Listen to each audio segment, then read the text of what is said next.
At opposite ends of the table, at the start of play on match day 12 in Bundesliga 2, Eintracht Braunschweig and Hamburg have a case of the autumn doldrums, courtesy of unwanted winless streaks that they want to get rid of tonight. 3 points could move Braunschweig off the foot of the table or send Hamburg to the top. But who can seize the initiative under the Friday night floodlights? James Thorogood, your match commentator, delighted to have the pleasure of your company for what promises to be an action-packed 90 minutes of football in Germany's second tier, the best attended of its kind in world football, a league that delivers the full spectrum of footballing emotions every match day, every game, and tonight should be no different given what is at stake here at the Eintracht Stadion with its old-school rustic charm.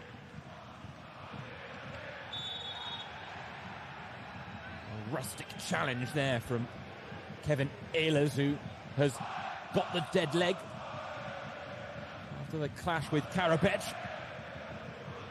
Knock right to the knee will certainly jolt the joint on a cold evening like tonight. Temperatures plummeting around Germany.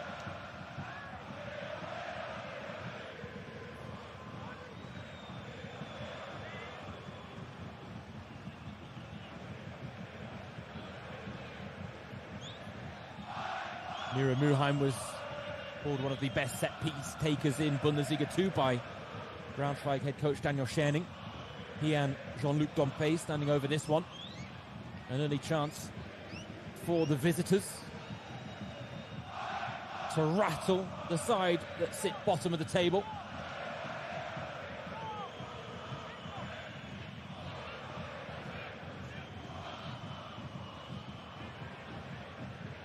At a good distance for the free kick takers. It is going to be Dompe, and it's off the top of the wall.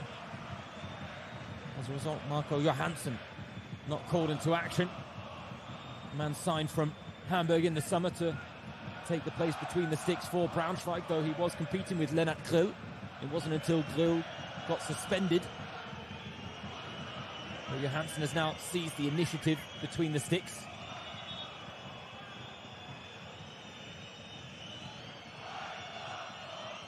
Got to be an advantage, though, for a goalkeeper just to have a little bit more information on how some of these players operate, though we won't have much on Davy Zelka,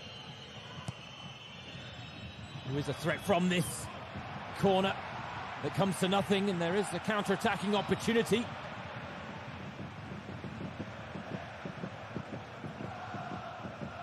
Ryan Felipe has a fair bit of pace in his locker, but even he couldn't make the most of that pass.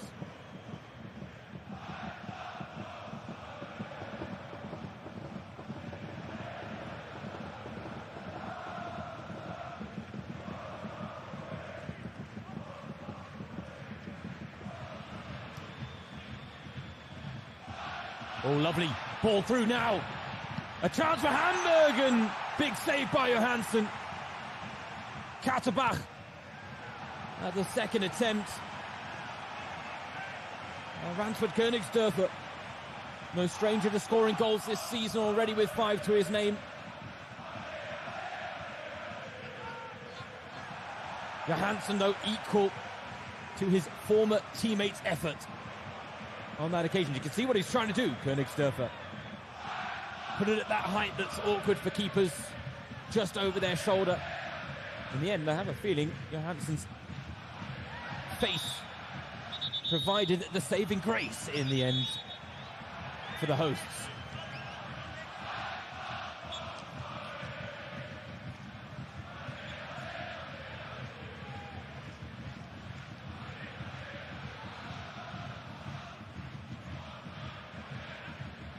Lovely touch from Zelka, and Königsdörfer was onside. Golden opportunity. Johansson kept a big frame there.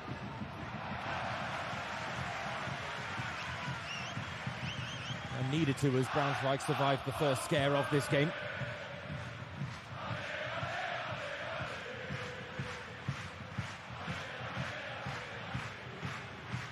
Was the first, but it certainly won't be the last.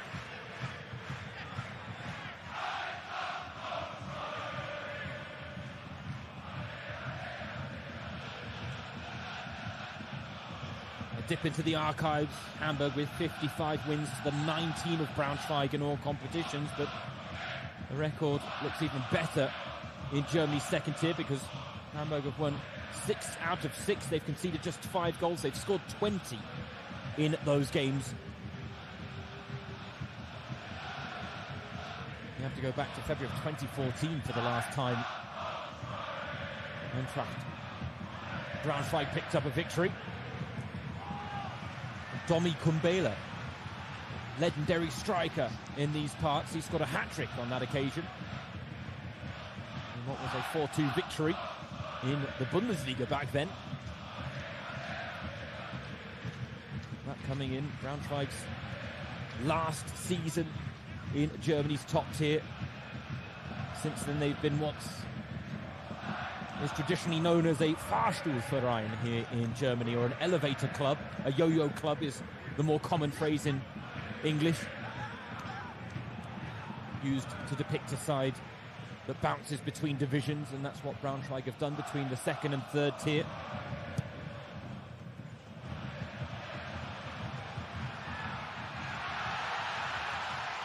Now space to work with for the hosts.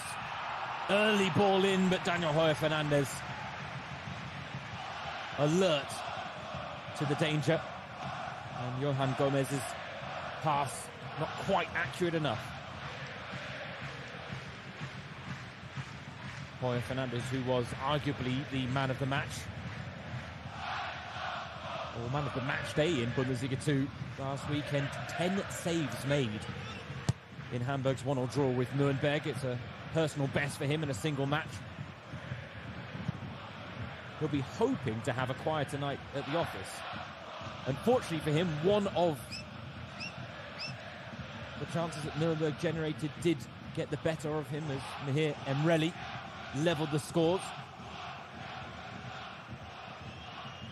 The Hamburg goalkeeper did say after the game that Hamburg would take the point, but that they expected more of themselves, especially on home soil.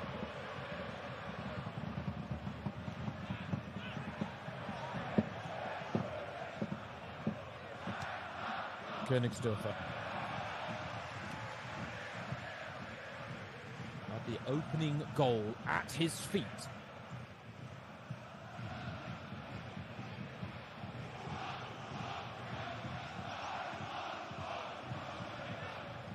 A chance that comes perhaps a little too early to suggest it might be rude come the end of the game, because Hamburg are a side that like to have the ball, will create chances. Stefan Baumgart has a pretty clear game plan. And while Königsdörfer's chance came from them breaking through the middle, they will exploit the width and look to get balls into the box for Davy Zelke. Of course, it's the blueprint as well they use when Robert Glatzel's on the pitch, but unfortunately he's out with a torn hip tendon. Braunschweig coming forward again. Leon Belbel slicing wide.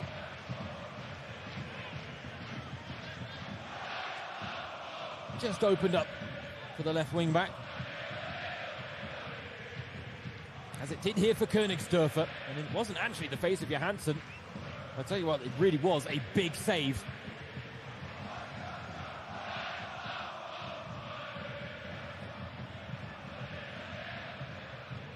It's a big miss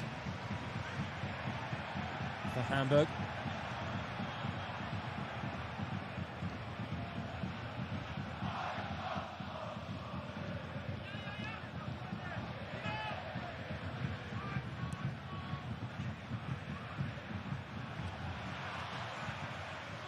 Flick on from Schabo, finds Gómez.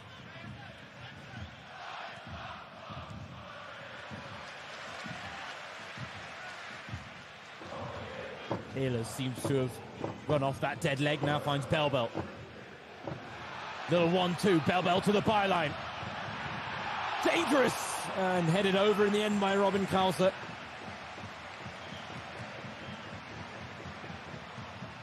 Not quite as clear-cut as the opportunity that Hamburg fashioned down the other end, but confident football there from the side that sit bottom of the table in Bundesliga 2.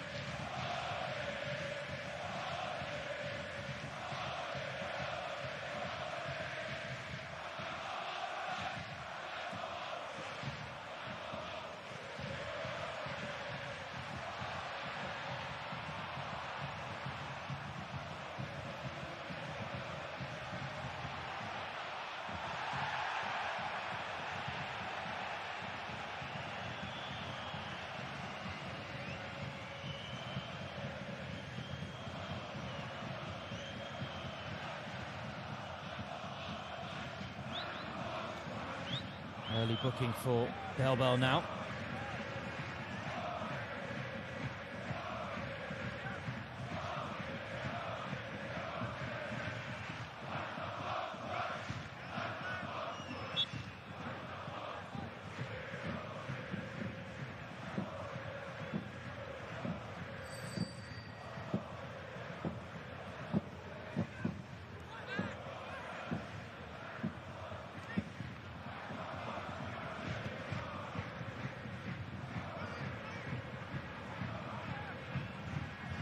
Königsdorfer now linking up with Dompe. Oh, lovely ball in and difficult to deal with. But Davy Zelka keeping the chance alive here.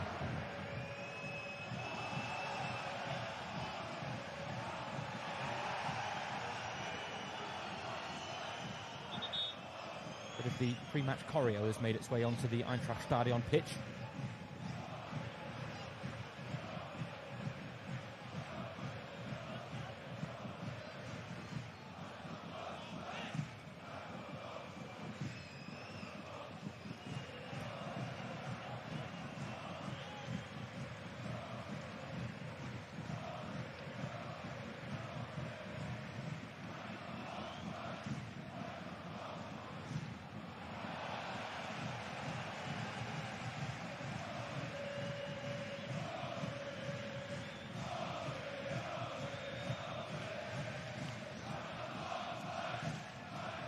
Certainly an atmosphere to savour tonight, generated by those home fans.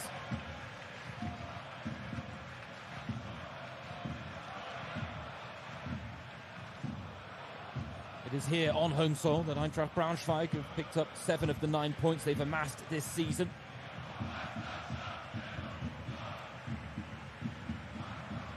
Jan Regensburg, the only side with less points to their name so far, but Braunschweig right now at the start to play on match day 12, one of 5 teams on just 2 wins. It was just over a year ago that Daniel Scherning took charge in Braunschweig, and he took over when the club were in an even worse position. They were rooted to the foot of the table, just 1 win from the first 12 match days before he took charge from Jens Hertel in November 7th of 2023.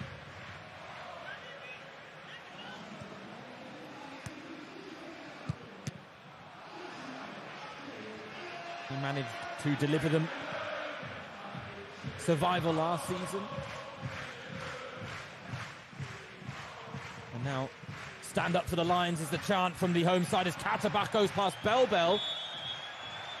Belbel goes down clutching his face, but I would say Katterbach had the beating of him there, and given the fact that he only just recently picked up a yellow card, I think he's perhaps a little lucky there, Leon Belbel. Take a look at this, because... oh, yeah. He definitely got a little contact, but only because Katterbach had gotten wrong side of him. I don't understand why Katterbach is not overly impressed with that decision. But then footballers rarely are, aren't they?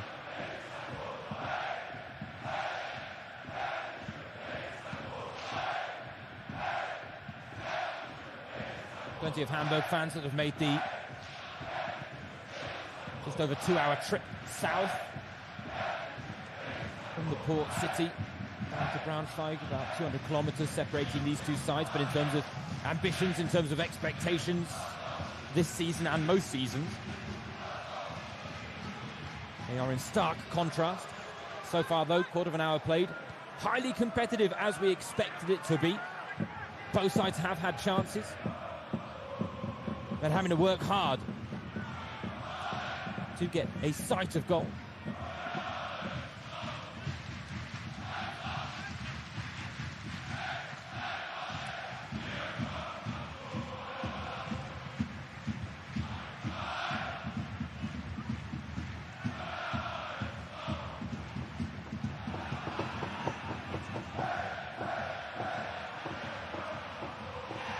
Felipe making a nuisance of himself against his fellow Frenchman, Lucas Perrin. Oh, Dompe. Ever the tricky customer, but couldn't quite turn the corner.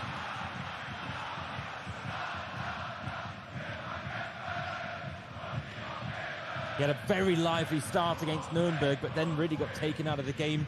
Substituted in the second half, much to his frustration.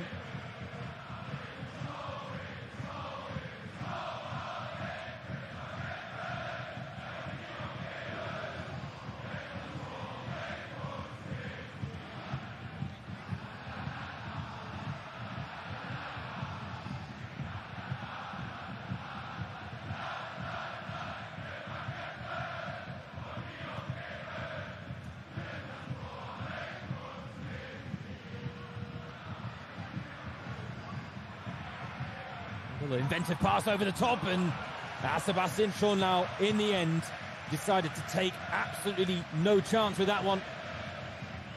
Felipe was hot on his heels. Roy Fernandez was there. The captain takes charge.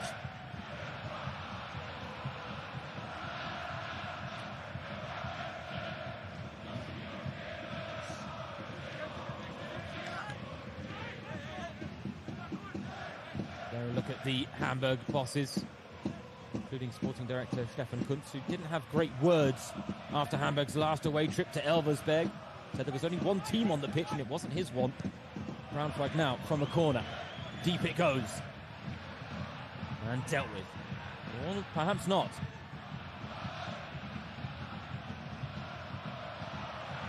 Bell spots the space.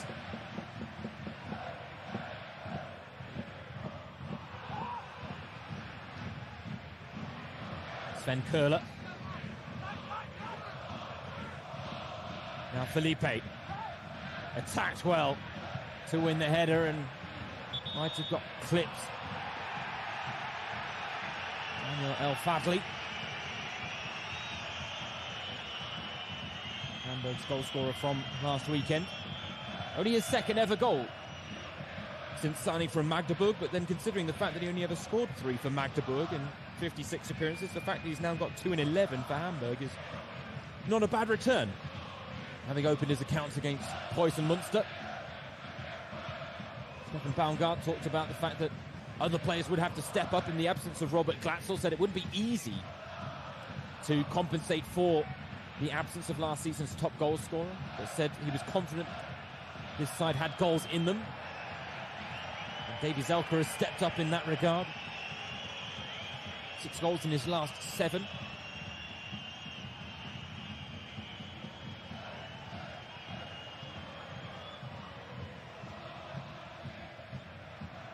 These players eager to get the action underway, and you can understand why. Great atmosphere, but they also want to stay warm on this chilly evening in the north of Germany. Bell offside. Involved in positive and negative moments over the course of the first 20 minutes, Leon Bell. But he's going to have to watch his step with that yellow card, and he's already drawn attention to himself with another challenge since.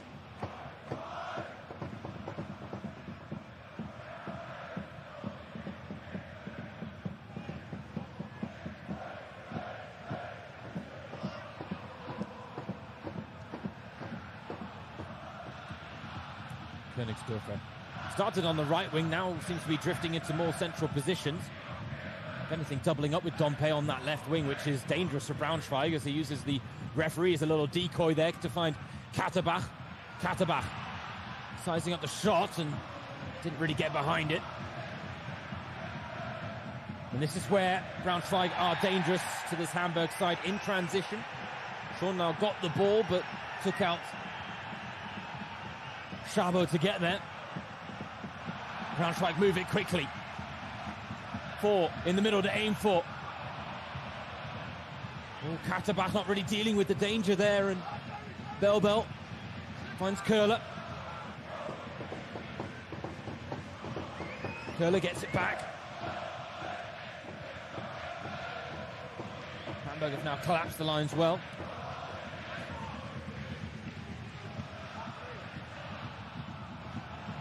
Worked to the byline, just about kept in play, and Bell. Oh, Köhler goes down. Penalty to the hosts. Daniel Siebert took a look, pointed to the spot. Katterbach looked like he left a leg out. And Köhler certainly accepted the invite to go to ground. Katterbach's protests aren't exactly adamant. The question is whether they'll pull it back for the ball going out of play there, which they likely will. And indeed, Katterbach did trip Köhler. Stuck the foot out, caught the foot. The question is, did the ball fully cross the line?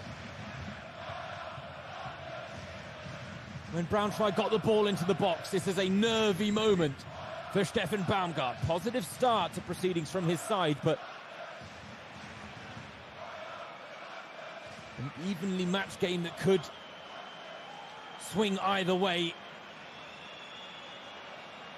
courtesy of moments like this.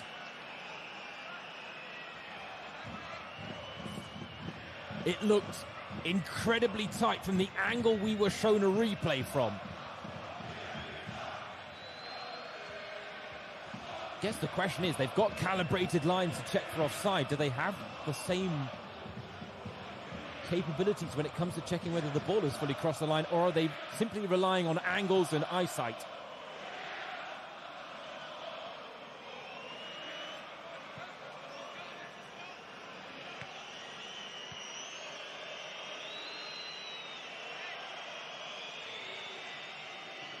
Given the decisive nature of this decision, penalty stands. Braunschweig with a chance to break the deadlock.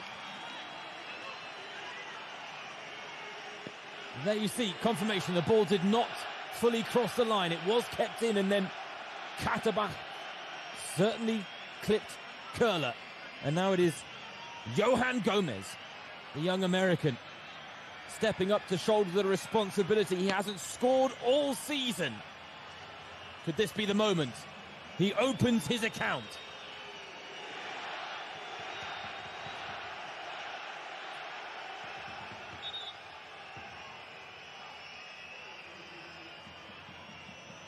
Daniel Heuer Fernandez had to make some big saves last weekend in the 1-1 draw with Nuremberg.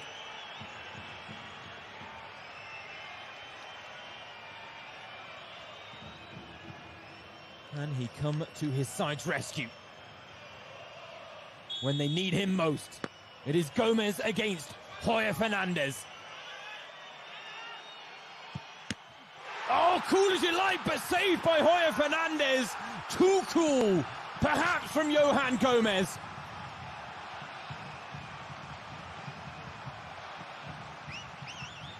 Keep your head up, says Leon Bell. Well, Königsdörfer missed a golden opportunity inside 5 minutes for Hamburg, and now a spot kick spurned by Johan Gómez. And unfortunately for Daniel Scherning and Braunschweig, they cannot afford to pass up moments like that. In the bottom two at the start of play. Oh!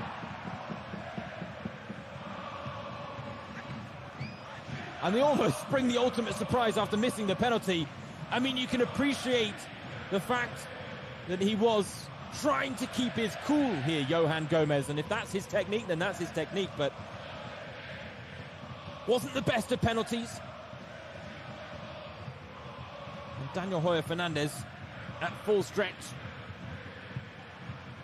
comes to his side's rescue, much like his counterpart Marco Johansson did down the other end.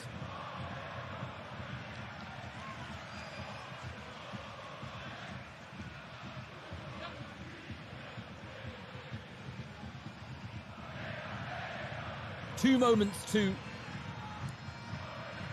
foil the logic behind expected goals. And as a result, deadlock is still intact, and Noah Katterbach can breathe a mighty sigh of relief. Might want to think about buying something as a sign of his appreciation to Daniel Hoyer Fernandez after this one.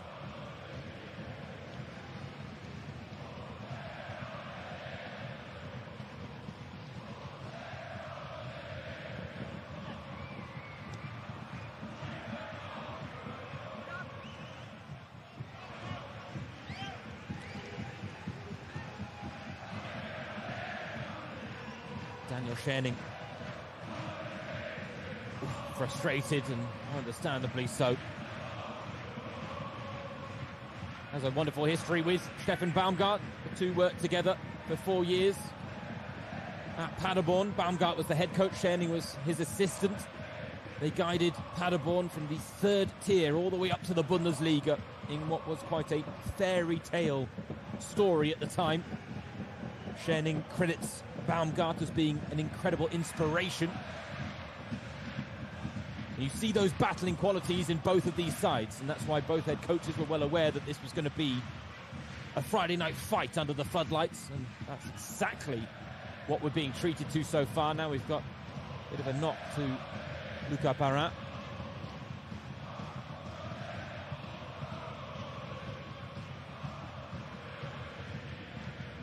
Former Marseille Academy graduate that represented the side at senior level. Signed from Racing Strasbourg in the summer. In the absence of Hansa Kadunic, stepping into the breach at the back for Hamburg, Lucas Perrin.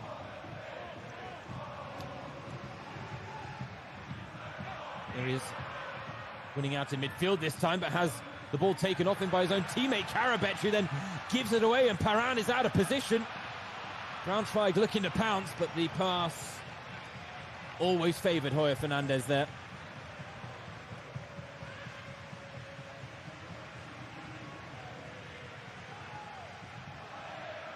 I'll tell you as well, the Hamburg penalty is the third they've conceded this season. Sebastian Schornau, the guilty party in Hanover. Miro Muheim, the guilty party against Magdeburg, and now Noah Katterbach joins those ranks, unwantingly and unwittingly.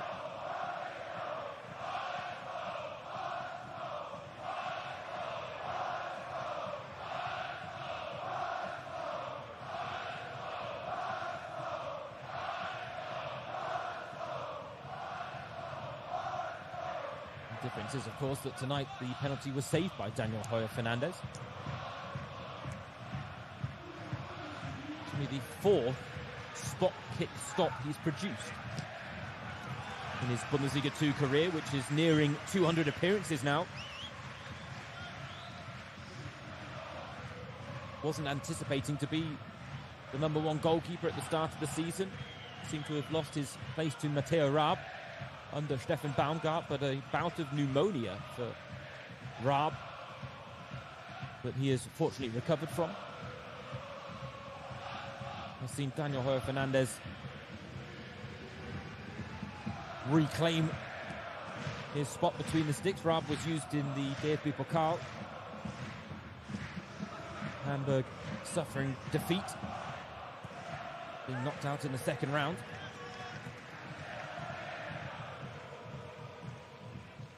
Gave a good account of themselves, though, in that 2-1 loss to Freiburg, especially in the second half, where there was a lot of talk out of that Hamburg camp about being proud of acquitting themselves so well against one of the best teams in the Bundesliga.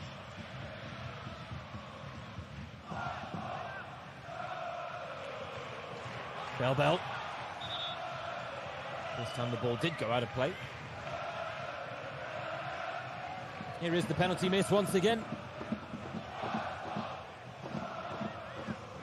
Certainly not far enough into the corner from Johan Gómez, and I think Johan Fernandez read the intention the whole way of the casual run-up and then the desire just to open up the boot and look for that bottom corner. 23 penalties faced for Daniel Johan Fernandez. That is only his 4th save and his first in over a year. Last player he denied from the spot was Branimir Hurgotta, Greuther Fürth.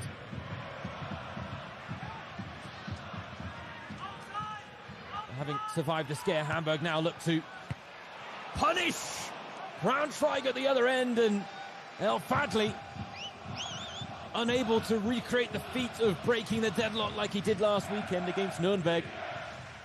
But those late runs into the box aren't being picked up by opponents. Nuremberg fell foul of it last weekend, and Braunschweig almost doing the same.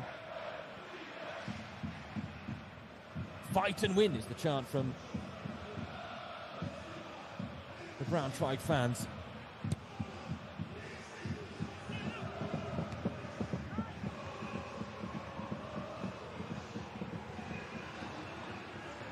Their side are certainly fighting, but no winning side emerging just yet, and these teams might be at opposite ends of the table. Not necessarily recognisable based on proceedings so far. Given the fact that the chances for Hamburg have dried up, Davy Zelker has been pretty much a non-factor in proceedings so far, especially in the final third. If I'm not mistaken, that's just his 5th touch of a ball tonight, Davy Zelker. He doesn't need many to impact a game, but that connection with an encounter is important for a striker like Davy Zelker. Now, though, he will be one of the big aerial threats that Braunschweig have to cope with from this set piece, and with the chances drying up, maybe a dead ball situation is just what Hamburg need. It will be Luheim to deliver.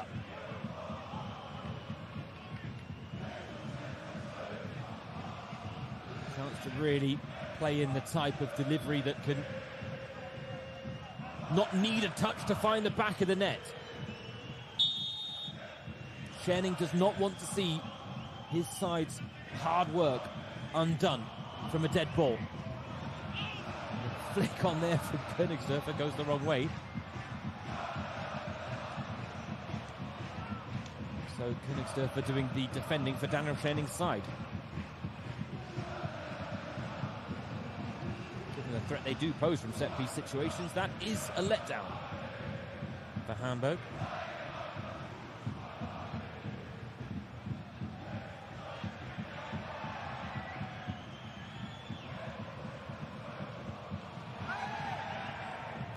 Felipe, oh, lovely little flick through to Bell.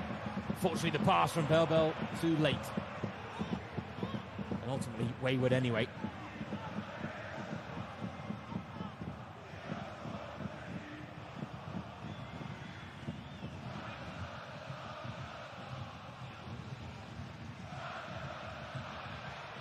Oh, Felipe now looking to pounce on a slip from Meffert. Ryan Felipe!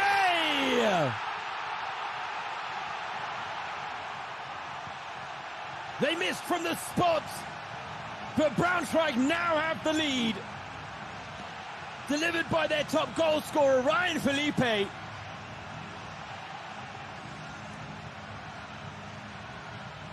A mistake in the midfield ranks from Hamburg. Ryan Felipe punishes and pounces.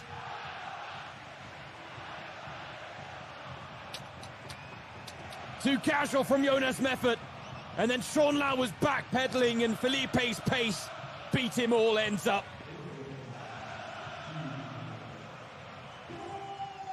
6th goal of the season for Ryan Felipe.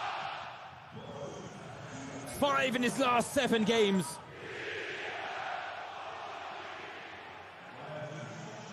And after suffering the setback, after Gómez's missed penalty, Daniel Scherning's side have a precious lead here on home soil, where they are still doing their best work this season.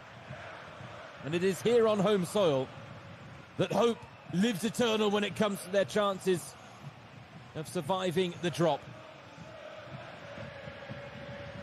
Big wins against Greuther Fürth and the current league leaders Hannover 96. Not to mention the draw against Preußen Münster most recently, which means they are unbeaten in their last 3. But right now, they are denying Hamburg the chance to go top of the table. And in many regards, it's a goal that has been coming. Hamburg had the early chance with Königsdörfer, saved by that man, the former Hamburg goalkeeper, Marco Johansson. Well, the side that have grown into this game, that have posed the greater threat, are those in yellow and blue. And now they have a lead to show for their efforts. Ryan Felipe continues to have a magnificent season. His goals might be the key in Braunschweig's inevitable dance for demotion.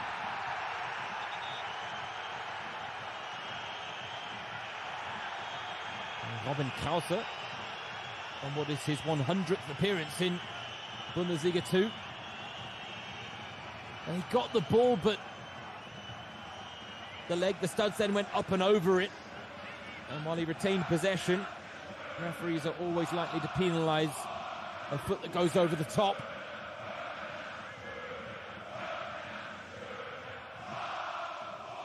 Given the hard-fought nature of the game, I think that's why Daniel Scherning is protesting that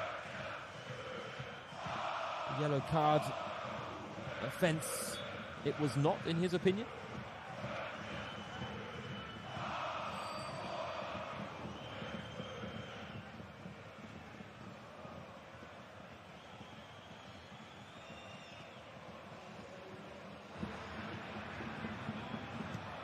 Karabech. That's a nice ball around the corner for Katterbach. Cuts back onto that favoured left foot of his. Couldn't find Zelka. Rebound falls to Königsdörfer. Well wide.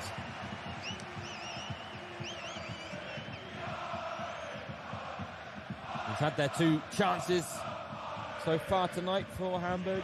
Ransford Königsdörfer. Back to brace on the opening match day against Köln. Added goals against Hertha, Regensburg and Magdeburg, but it's this effort from Ryan Felipe. A moment of complacency in midfield from Jonas Meffert, one of the most experienced players on the pitch. The grimace, knowing that the blame will ultimately and rightly be laid at his feet.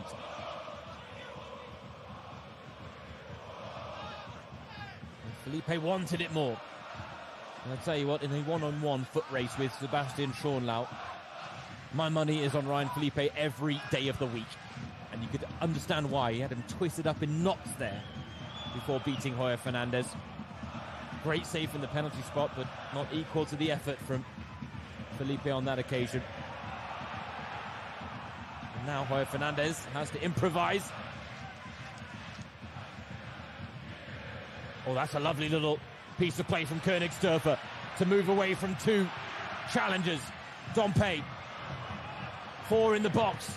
Dompe strikes.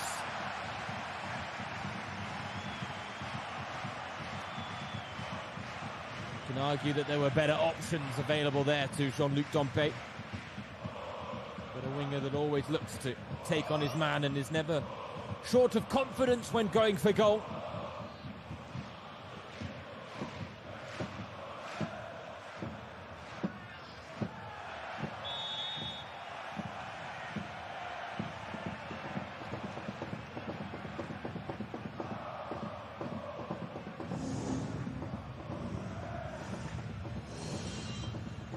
Paran was up well there, but Chabot feeling the effects of the aerial battle.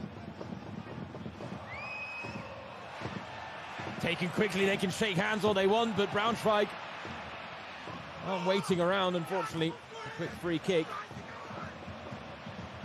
comes to nothing, and Daniel Hoyer Fernandez, I'm not sure who his eye was directed at, but it was someone that should have moved out and spotted the danger and been more alert. Baumgart won't be happy with his side being caught napping, and Stefan Kuntz, who had rather harsh words for Hamburg after the 4-2 loss in Elversberg. I'm not sure he's going to be overly impressed. The interesting comments that came from Kuntz was that he highlighted the fact that he felt it was the longer serving players on Hamburg's book that had really let them down on that occasion, and Jonas Meffert tonight is the man that has produced a costly mistake and gifted Braunschweig what is not an undeserving lead, it has to be said, given the fact that they've definitely had the better of the chances. They've looked more dangerous going forward. Look at the expected goals, in fact. 1.89 in favour of Braunschweig, 0.62 generated so far by Hamburg, and most of that will have been to the credit of Königsdörfer's chance inside the opening 5 minutes. Said back then it might be too early to suggest that it could be a missed chance that would be rude by the red shorts, and now the argument for that statement grows based on the way these 90 minutes are developing. And a reminder, in Bundesliga 2, Hamburg have won 6 out of 6 against Eintracht Braunschweig. They've conceded just 5 times, they've scored 20, but again, this is one of those fixtures that throws the historical fact sheet out the window, underlines how unpredictable Bundesliga 2 is at the best of times.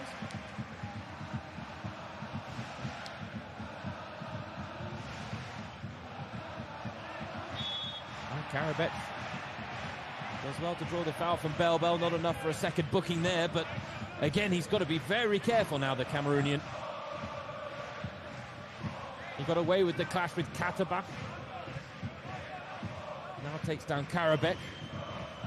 Hamburg trying to target him. As a man advantage would certainly serve them well. But right now, a goal down on the score sheets, and Muheim will look to pick out the likes of Schonlau, Perrin, Zelka, El Fadli. Take your pick, there's plenty of threats.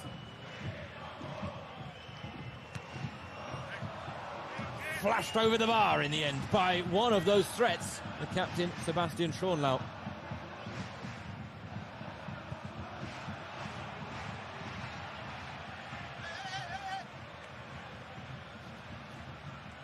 Hansen was relatively unmoved as he watched the ball go over the bar, and then, oh dear me, that is amateurish from Karabech and Dompe.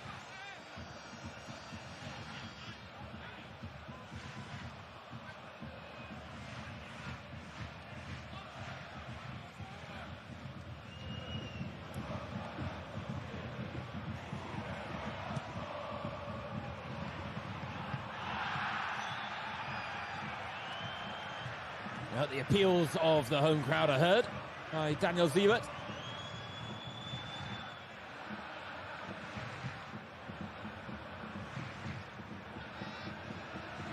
Looked to be the right decision, much to the pleasure of those in attendance. Capacity of just over 23,000 here at the Eintracht Stadion, as Gómez is now on the run, looking for the cutback, and he found the goal scorer Felipe, but a heavy first touch in the box let him down. Perhaps the first time effort wasn't on there.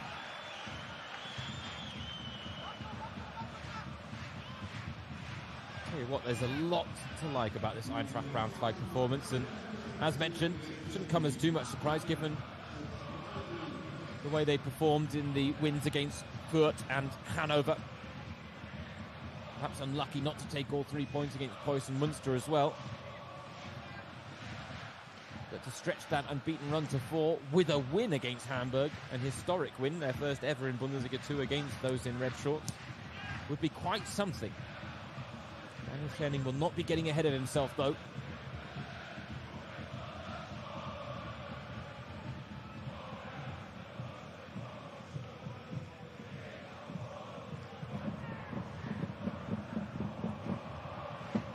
Of time added on at the end of this first half.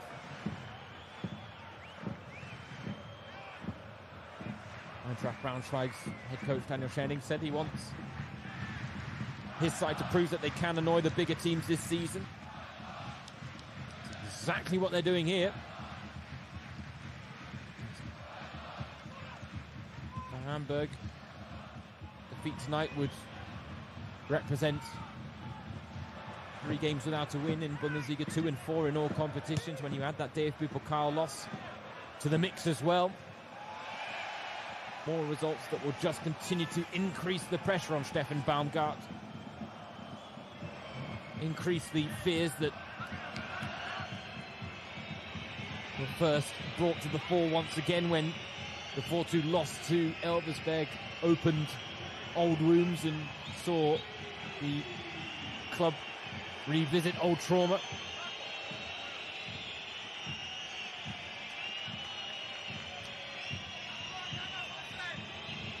But when it comes to corners, Hamburg are the most dangerous team in the league in that regard. 9 goals already.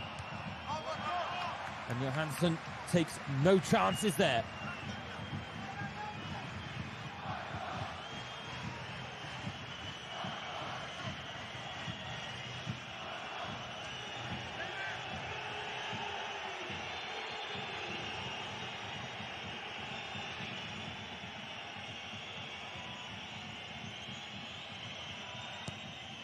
Königsdörfer right on Johansson's footsteps, who has to make the save under immense pressure there. Whether or not he's got a point to prove against his former side, he is certainly proving it, Marco Johansson.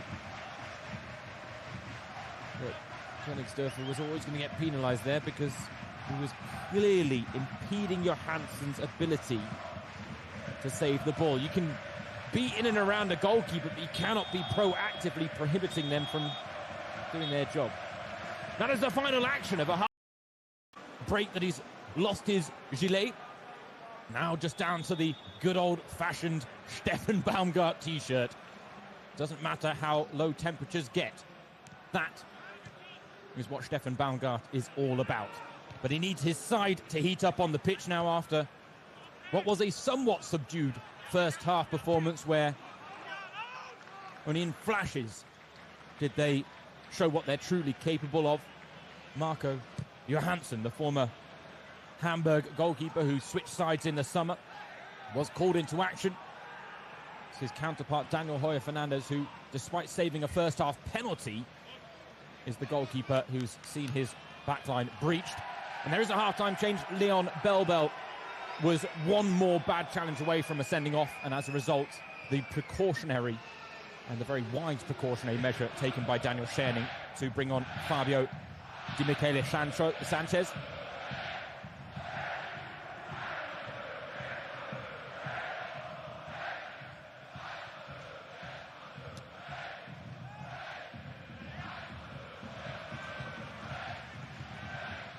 This is a night where a win for Braunschweig would at least temporarily move them out of the bottom 2. Now looking for their second, Fabio Kaufmann. Plenty in the middle, fires it across goal, just needed a touch.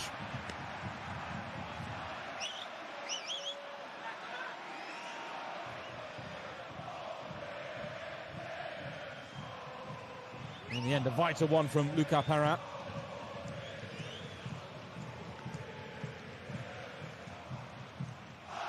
But Eintracht Braunschweig, here on home soil, where they're having a lot of joy, have really come here to play tonight.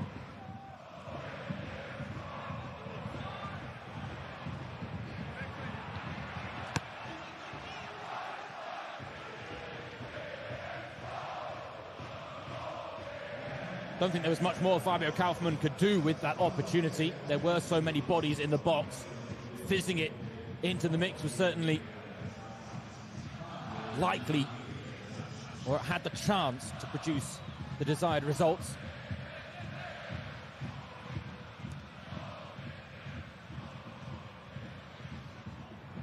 Fair to say Braunschweig will be well aware that a 1-0 lead likely won't be enough for all 3 points tonight.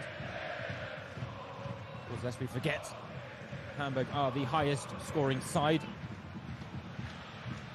in Bundesliga 2.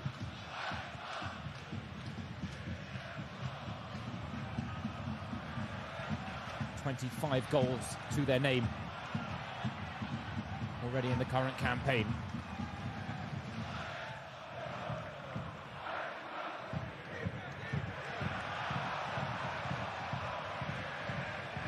Johan Gómez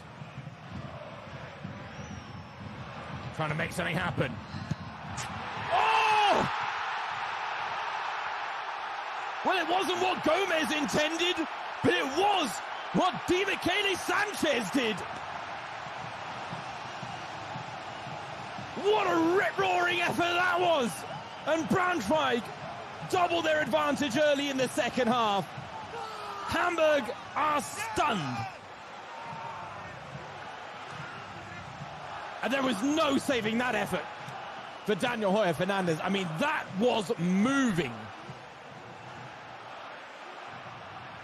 And Johan Gómez, certainly a player that looking to make up for the missed penalty in the first half. I think he was trying to have an effort on goal. Instead, it turns into a glorious assist. I mean, eat your heart out. That is a strike from Fabio Di Michele Sanchez as he opens his Braunschweig account in spectacular fashion. Signed from Saarbrücken in the summer. We made a habit last season with him on board of springing the ultimate surprise, and it's not the ultimate surprise, but Braunschweig certainly bringing one here tonight in a battle of two teams that have gone recent games winless, accused of being in the autumn doldrums.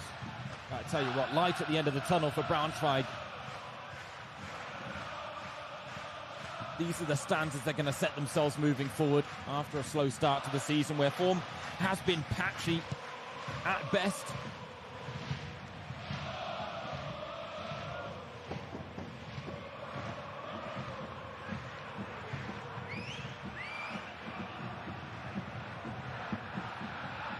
They had to ride out some bumps last season under Daniel Czerning as he guided them to survival Braunschweig, and they're going to have to survive some bumps. They would have preferred to get off to a better start instead of being in the bottom two at the start of play on account of their far inferior goal difference on match day 12.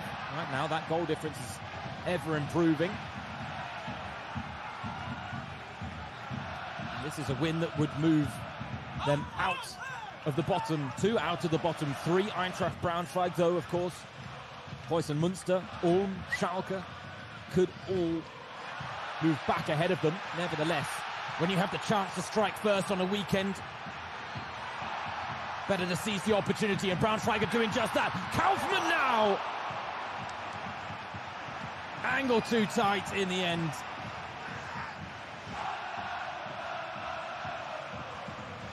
I'll tell you what, the home crowd are absolutely reveling in what is turning into a pretty fantastic Friday night performance from their side.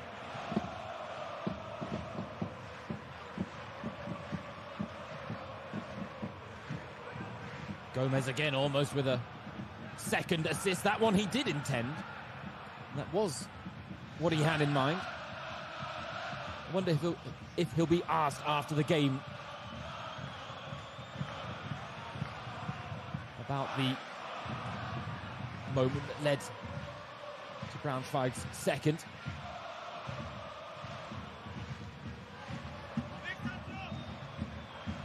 hammer blow for Hamburg at the start of this second half as well. Need to pick themselves up, and quickly Karabets trying to do just that, and had the beating of two, went to ground too easily in the eyes of Daniel Siebert. Gave Karabets his fair share of decisions in the first half. Not so inclined here in the second.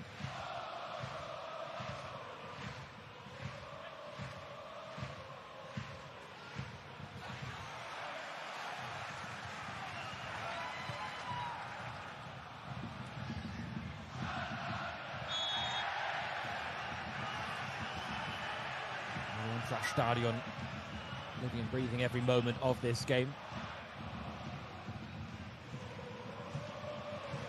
Of course, has kept its name due to a crowdfunding effort by the Braunschweig fans, so that deal does come to an end in 2025. The campaign was called Jetzt und immer, now and forever. Dompe up against his fellow number 7, the Kaufmann. Puts himself well there against the tricky Frenchman.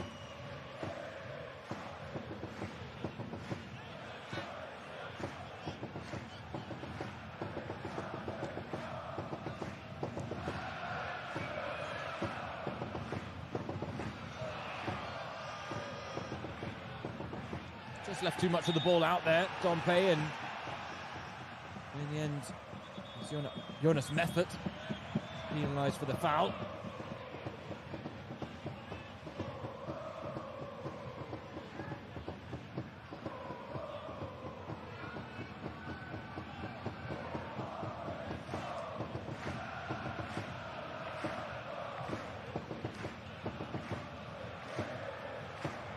Told that effort from Di Michele Sanchez was clocked at 105 kilometers an hour.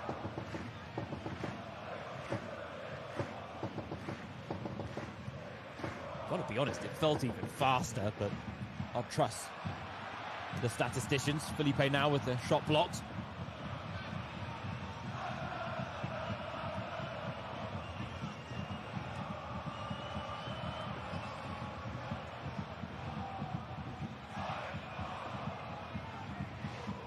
Got to say, it really is impressive from Braunschweig, the way they picked themselves up.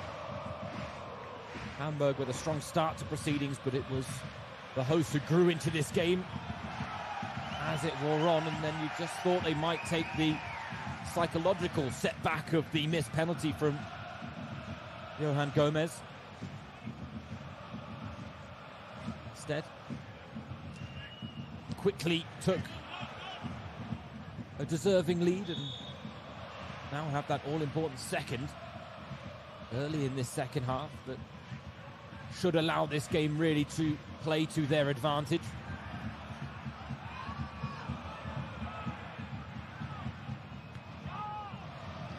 Hamburg haven't seen many crosses from them this evening, truth be told. Disappointing when you have Davy Zelker on the pitch to aim for. That time the low ball cut out.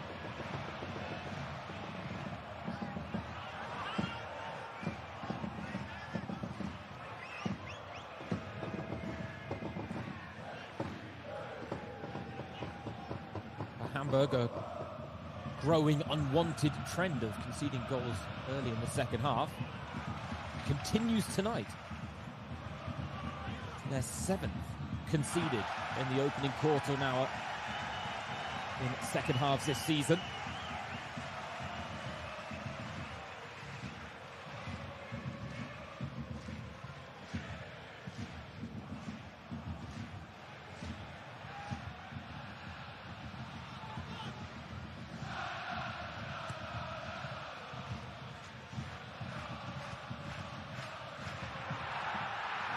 Another mistake at the back from Hamburg. Johan Gómez, a chance to make up for the missed penalty, but the confidence in that moment, or the lack of it, probably comes from the penalty miss. He's already got 1 assist, so he certainly bounced back from that squandered spot kick, but you can understand why. He had two runners to his left, but the chance was there for him to test Hoyer Fernandez himself. And maybe had he not experienced the penalty miss earlier, he might have actually had faith in his own abilities. He hasn't scored this season. The doubt in front of goal getting the better of him there.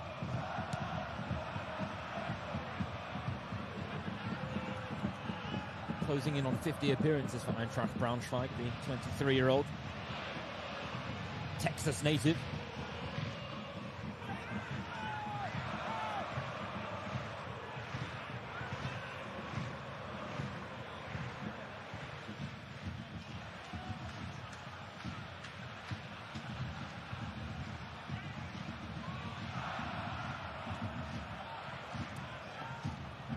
Katterbach tried to bully his way through, but in the end bullied off the ball. This is why it plays into Braunschweig's hands, the 2-0 lead, is that they can work in transition, which is arguably where they do their best work.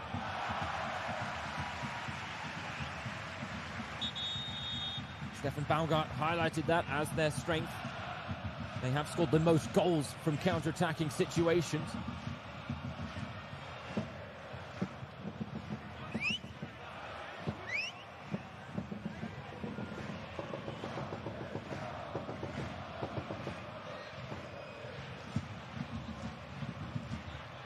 I'm going to assume that the first goal did go down as a counter-attacking goal as well, so though Braunschweig have added to their tally, they've also forced Hamburg to concede their first goal of such a manner.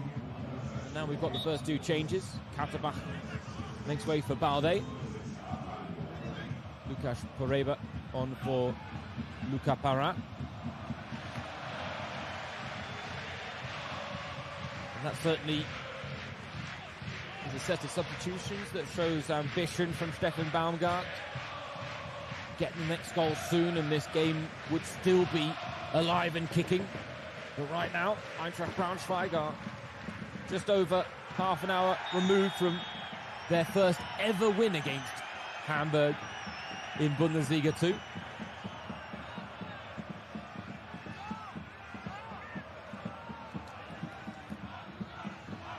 Pick your poison there. Two players both coming off second best in a 50-50 challenge.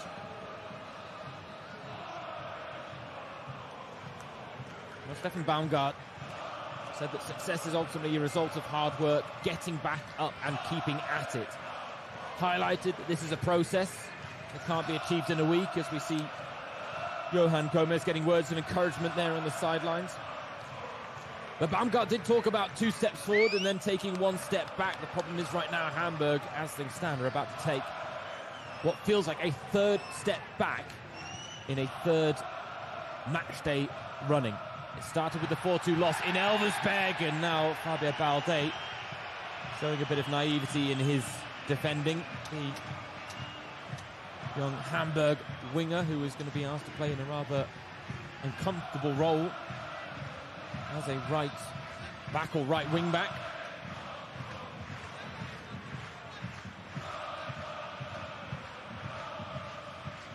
Yellow card for that foul that now has Hamburg under pressure, and this home crowd trying to lift their side and suck this ball in for a 3rd goal that really would completely kill off the game, you feel.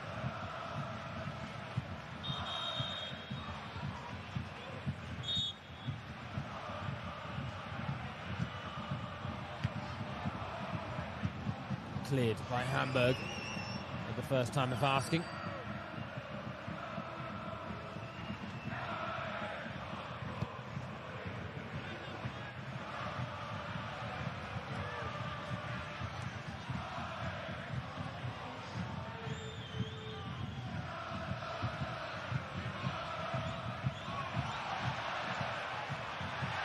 Oh, lovely turn of pace. Di Michele Sanchez finds Gómez. Two bites at it, and the third goes over, courtesy of a deflection. Michele Sanchez there trying to return the favour to Johan Gómez, who after words of encouragement from a member of the coaching staff didn't hesitate there in trying to get two snapshots off. Too congested in the end. Corner though now for those in yellow and blue. 2-0 up, and still they're mounting the pressure. Again, the corner goes deep. Needed to go back across goal there from Ermin Bicacic. Ayzen Ermin, as they know him, or Ayhan Ermin in English. Bosnian now in his second stint with Eintracht Braunschweig. He was part of that promotion-winning team under Thorsten Lieberknecht back in 2013.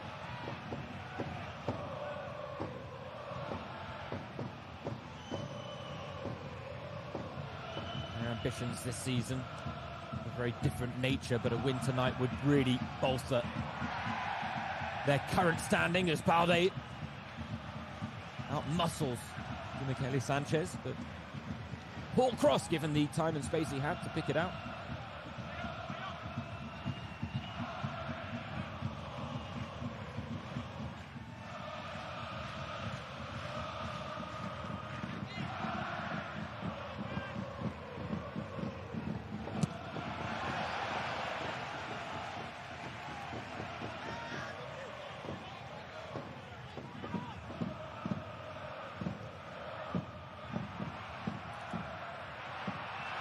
All risky decision at the back, and it's allowed Ryan Felipe to get the run on this Hamburg back line. Ryan Felipe! Oh! Magnificent finish! Ice-cool finishing from Felipe, and Braunschweig are 3 goals to the good.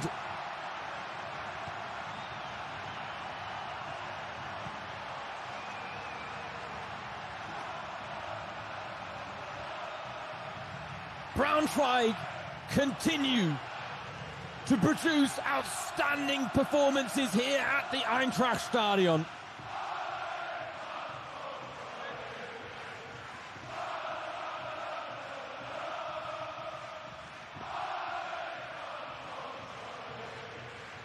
Hamburg have made changes to try and gamble their way back in to this game, but the gamble has not paid off, and Felipe had the freedom of that left side of the Eintracht Stadion.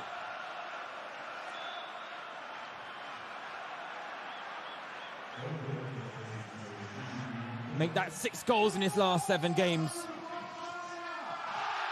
7 for the season.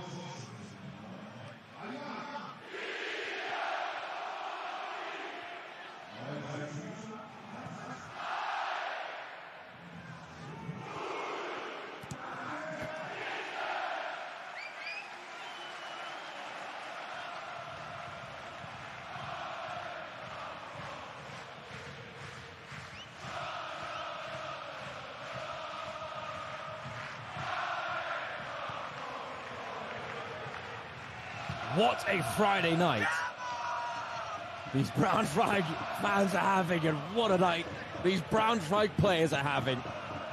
To a man, they have produced a united performance.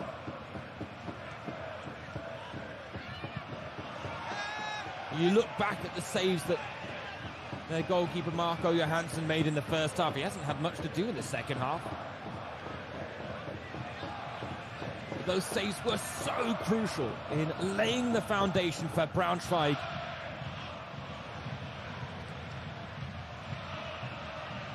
to score not just once, not just twice, but 3 times, and they might have more in them because Hamburg are leaving themselves completely exposed at the back.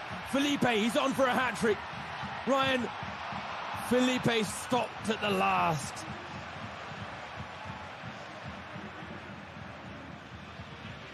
That really would be the icing on the cake tonight.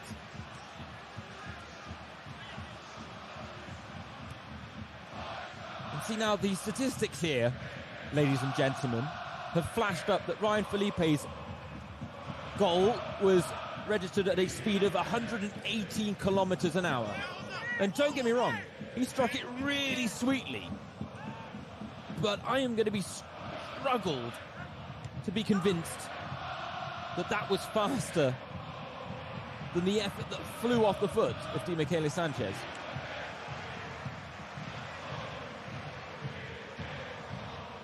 I mean, Felipe's effort, if it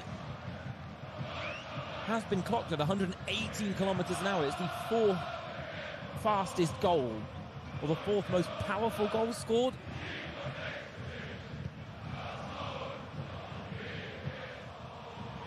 And there is something about the Frenchman and the Eintracht Stadion where he is producing his best performances. In fact, all 7 of his goals have come on home soil in the 6 games so far. That is a remarkable return of goals that could prove so valuable in Braunschweig retaining their second-tier status. And that's the aim at the start of every season for Die Löwen, the Lions.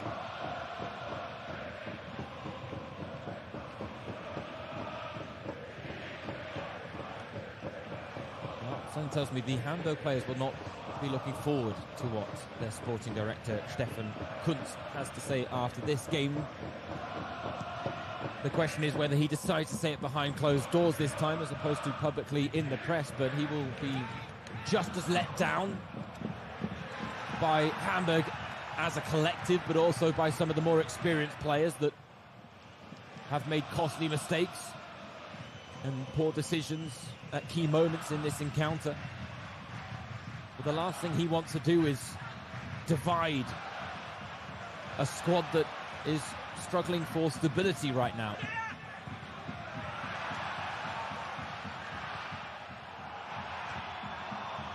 Gómez got his head on the ball, but there was a flick on. It made life difficult, and now Hamburg playing the ball about at the back with confidence, and Hoyer Fernandez does find a nice pass to Muheim. That confidence not really befitting of the scoreline right now, but Braunschweig have won it back well. Köhler. Only Felipe's in the middle for Gómez to aim for, but he skips past Schonlau. Köhler goes down for the second time tonight over an outstretched Hamburg leg, but this time Daniel Siebert does not point to the spot.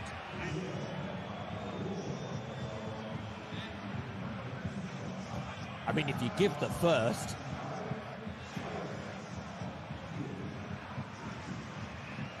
I mean, admittedly, the contact is less fierce on that occasion from Jonas Meffert, but given the fact that Stefan Baumgart talked before this game about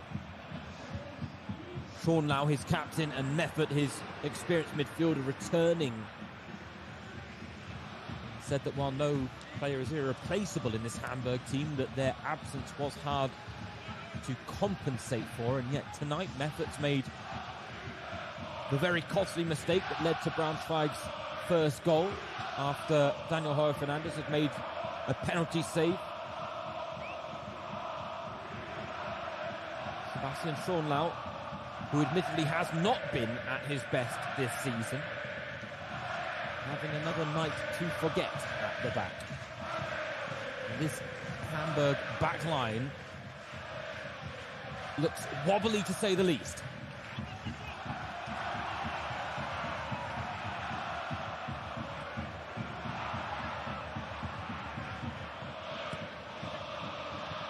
Half chance, just fired into the mix by Karabech. More of a hit and hope situation, and in the end it petered out to nothing.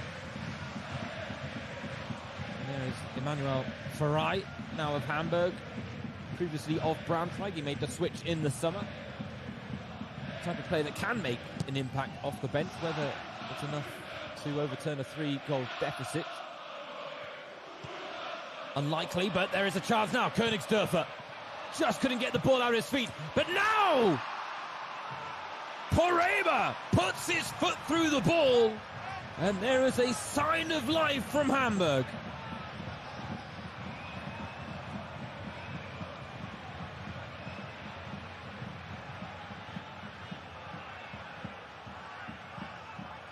Off the bench to reduce the arrears, Łukasz Poreba with a thunderous finish. Not the first we've had tonight either. I wonder what that speed will be clocked at. But for Poreba, it's his first of the season.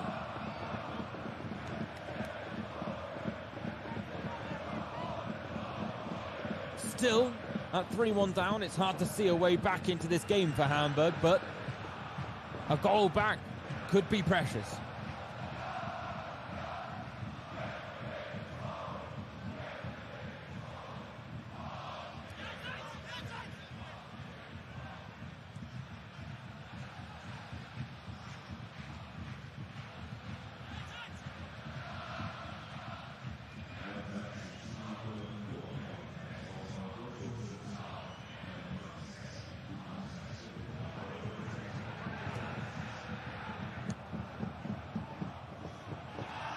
Or Königsdörfer goes past Bicacic.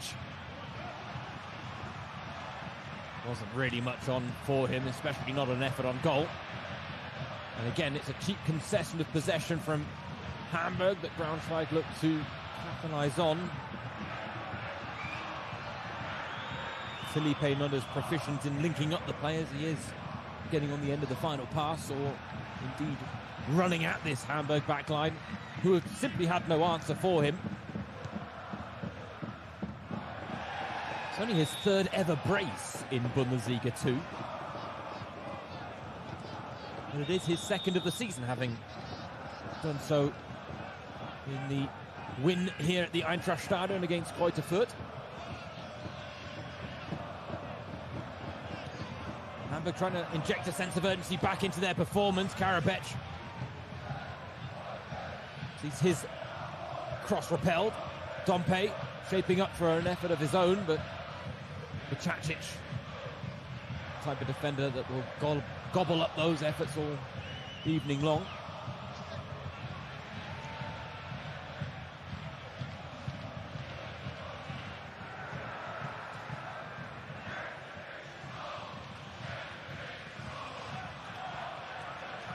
Fabio Balde, one-on-one with Gómez, twisting, turning, beats his man, but again the cross doesn't pick out a teammate better. Height and shape on it though this time from the young 19-year-old, the academy graduate, born and bred in Hamburg. Talked about being filled with pride when he signed his contract extension back in September.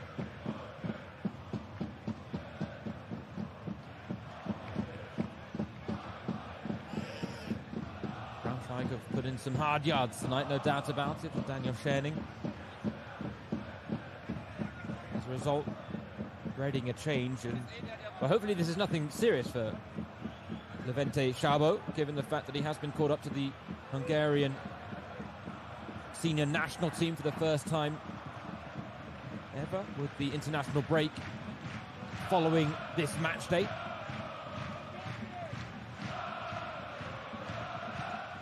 It's Sebastian Polter, one of the great journeymen of German football, Sebastian Polter, who's going to come on in Schabo's place.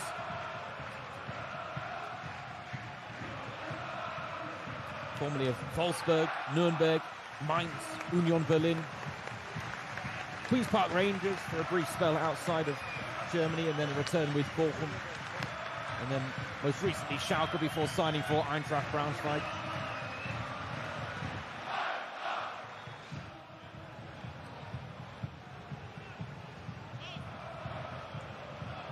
He's a player that has admitted in the past that he ends every season feeling like he should have scored one or two more goals, and when you look at some of the chances he misses, then it's not hard to understand why he feels that way. He's not the most prolific of strikers, Sebastian Polter, over the course of his career, but I tell you what, he's someone that can make an impact on a game. He's someone that can make life difficult for any backline. even in his veteran years. Handball not given. Free kick went Hamburg's way, and now Baude once again trying to take on his man. Zelka likes what he sees there from the Hamburg winger. Here we see that shot again. I mean, it really was past Hoyer Fernandez in a flash. So if it is the fastest effort that we've seen tonight, then impressive it was. Horeba's another to break the 100km/h mark at 102. The third fastest goal, given the fact first time effort really put his foot through it. It's given Hamburg something to work with, but time is winding down as Miro Muheim whips the corner in. Zelka attacks at the back post, but it doesn't get there. We'll go behind for another dead ball opportunity.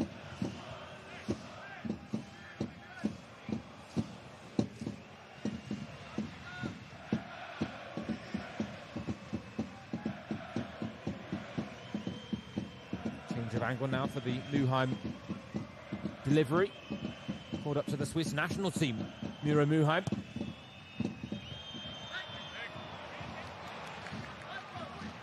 Second time tonight, Daniel El Fadli's got his head on a ball he had to fight for from out wide. Second time he fails to find the target, though.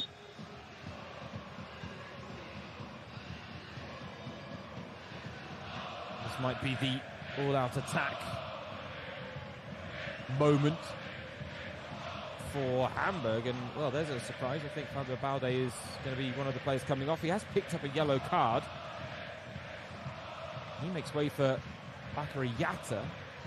Meanwhile, Otto Stange comes on in place of Ransford Yeboah Königsdörfer. 4 shots on goal tonight for Königsdörfer, including that golden opportunity in the 3rd minute of this game, which, had he scored, might have set this game up very differently from Hamburg's perspective.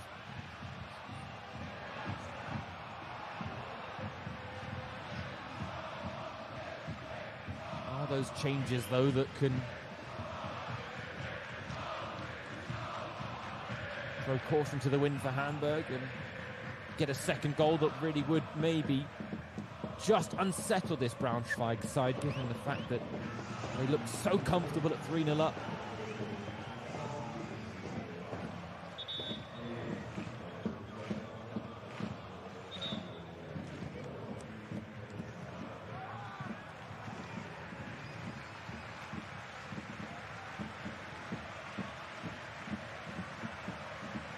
Christian Conte coming on for Johan Gómez, who I think endeared himself to this crowd, which wasn't easy to do after the penalty miss, but given the way he really fought back into the game, given the influence he then had, and the key role he played in some of the goals tonight for Eintracht Braunschweig, I think that's how you respond after missing a penalty. Christian Conte comes on for what is his 50th appearance in Bundesliga 2. Man who dropped out of the Braunschweig lineup, and the only change to the first 11 by Daniel Scherning, who has been rewarded and repaid for the faith he's shown in the players he picked tonight. Certainly one of Braunschweig's best performances of the season, but this winning formula they seem to have on home soil is a gift that keeps on giving at the wrong end of the standings. And this 3 points tonight that will, at the very least, move them out of the bottom 2 and the bottom 3 overnight, with their fellow competitors behind them still yet to play. Dompe.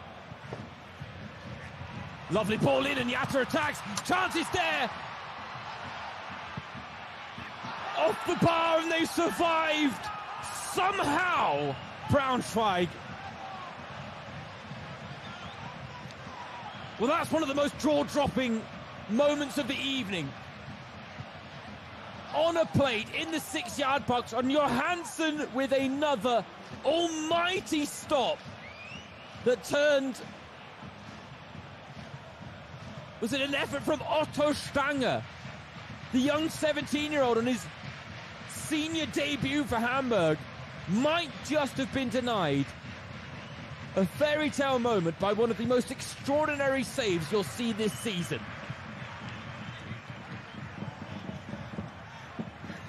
What a Friday night we've had here at the Eintracht Stadion, ladies and gentlemen. Remarkable. And a remarkable result is in the offing for Eintracht Braunschweig right now. Marco Johansson, what a game he's had against his former club as well. Still they come forward, those in white, red and blue. Yatta goes back to Karabech. They've packed up that penalty area.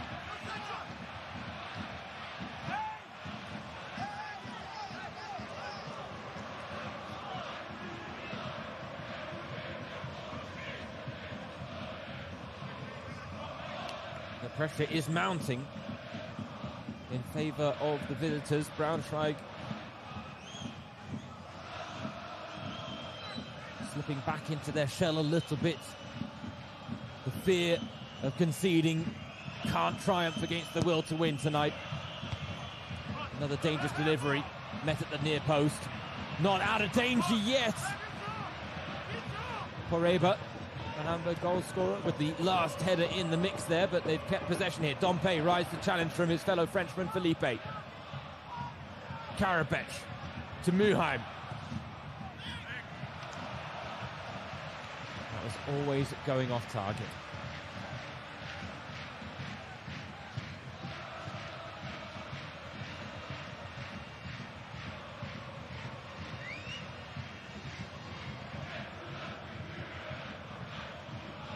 First time ever called up to the Swiss national team, Miro Muheim. As always said, he retained the ultimate dream, the slim hopes of maybe featuring at a major tournament, and did even talk about the World Cup upcoming in North America.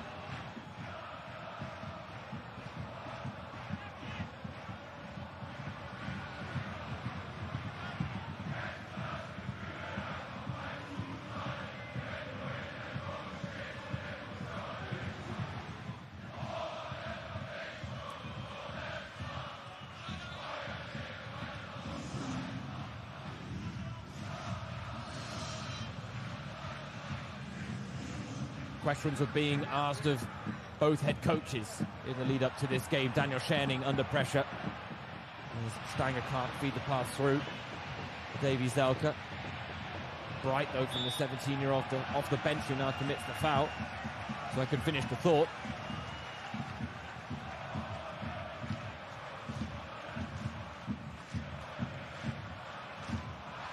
But Daniel Scherning hoping to deliver Braunschweig to safety once again.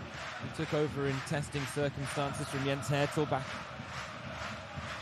on the 7th of November of last year. It's only the second head coach since Thorsten Lieberknecht's legendary stint at the helm ended in 2018. He's only the second head coach to breach the year mark. Daniel Scherning, the other being Michael Schiele. 9 head coaches in the last 6 years. It does underline the fact that there has been a lack of consistency and stability, but the faith not lost in Daniel Scherning, and I tell you what, this win here tonight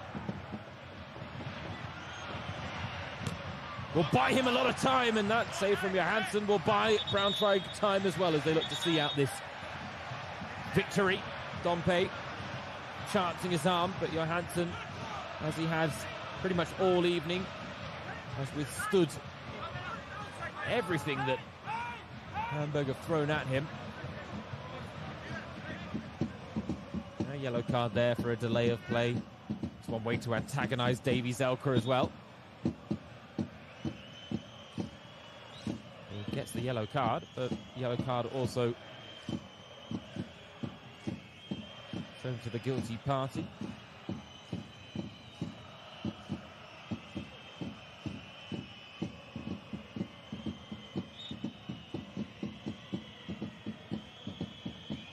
Corner now for Hamburg.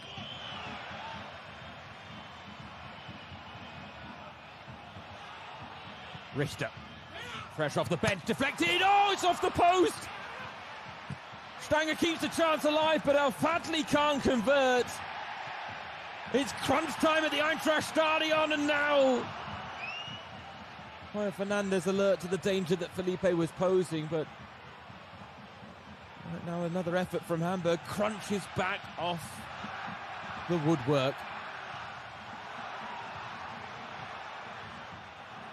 Inches in it for first Otto Stanger and then Davy Zelka.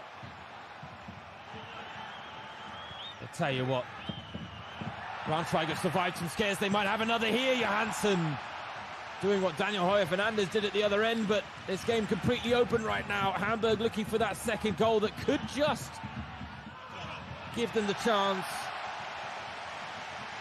for a share of the spoils. But I'll tell you what, whether it's Marco Johansson or the frame of this Braunschweig goal, neither are to be beaten. Davy Zelka, that is the chance that he normally thrives on. In such good form as well, 6 goals in his last 7 games, but a blank against Nuremberg, and he might be about to blank again now against Braunschweig. That's the chance he's been waiting all evening for. I think the home fans sense that this is their night.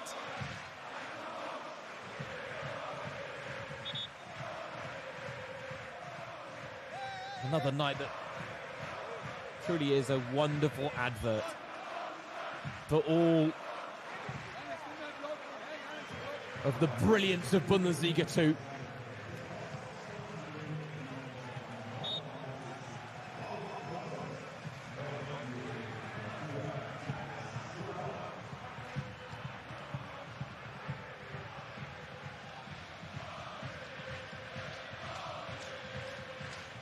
For Daniel Scherning as well, he gets one over his former head coach, the man he worked with for 4 years, Stefan Baumgart. Johansson saves again. Otto Stanger, 2 chances now, and twice the Swedish shot stopper has been there to deny the 17-year-old a glorious moment on his Hamburg debut. Can't say that the chances haven't been there for Hamburg to come from 3-0 down to take something back to the port city with them. And Stanger, he just put his back in. It wasn't untoward. It was Paul Jäkel who has gone down in an absolute heap. It was a heavy fall. He has made a meal of it, as he has the right to do, as he will look to take a few precious seconds off the clock.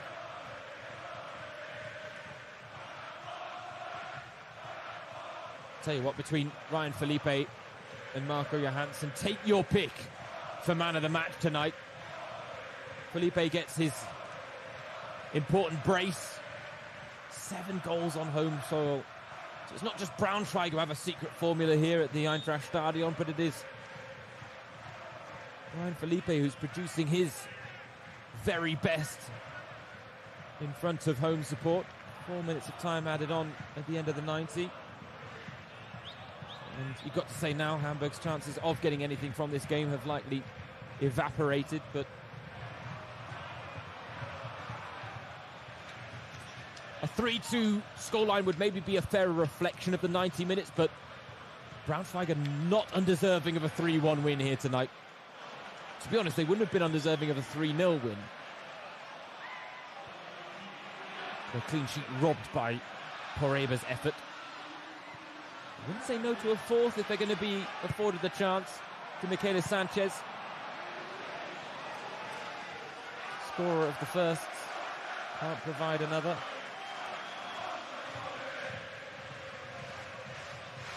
Scorer of the second, excuse me, to Michele Sanchez. Sandwiched between that, Ryan Felipe brace.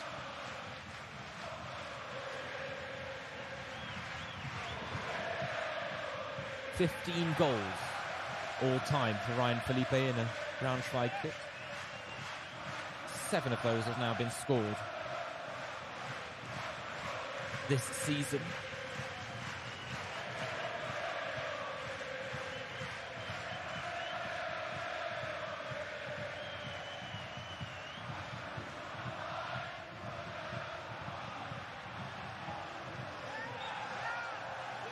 Sebastian Bolt, I tell you, he makes life difficult for backlines. That's why. Case in point. And the raised fist to celebrate as well.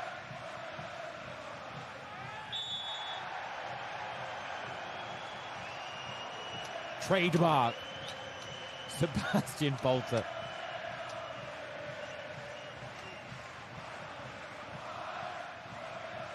Bakary Yatta baited into the foul.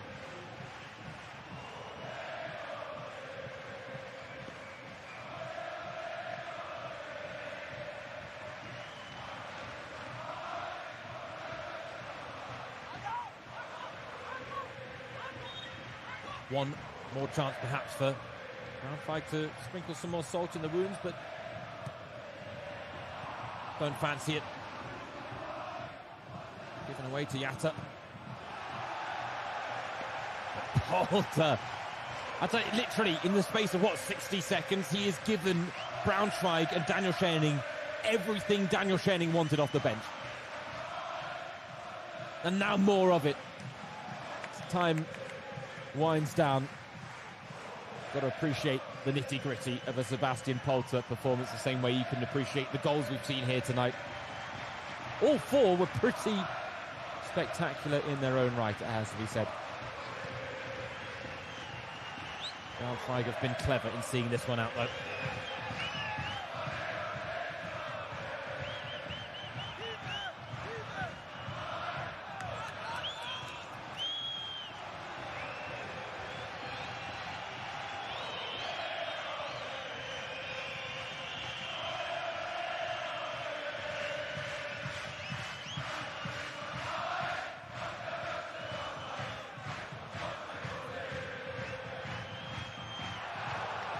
One in midfield advantage played, and Daniel Siebert's letting this game run.